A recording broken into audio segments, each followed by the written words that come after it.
ভারতের পররাষ্ট্র মন্ত্রণালয় জানিয়েছে, বাংলাদেশের পক্ষ থেকে সাবেক প্রধানমন্ত্রী শেখ হাসিনাকে প্রত্যর্পণের যে নতুন অনুরোধ পাঠানো হয়েছে তা পর্যালোচনার প্রক্রিয়ায় রয়েছে।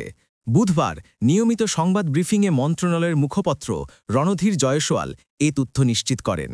তিনি জানান, আন্তর্জাতিক অপরাধ ট্রাইব্যুনাল শেখ হাসিনার বিরুদ্ধে মৃত্যুদণ্ডের রায় ঘোষণার পর ঢাকা আনুষ্ঠানিকভাবে এই অনুরোধ পাঠিয়েছে।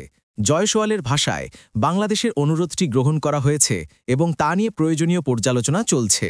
2024 সালের অগাস্ট থেকে শেখ হাসিনা ভারতে অবস্থান করছেন।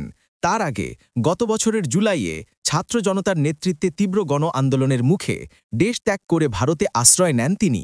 এরপর থেকে অজ্ঞাত স্থানে নিরাপত্তা জোরদার করে তাকে রাখা হয়েছে বলে বিভিন্ন সূত্র জানিয়েছে।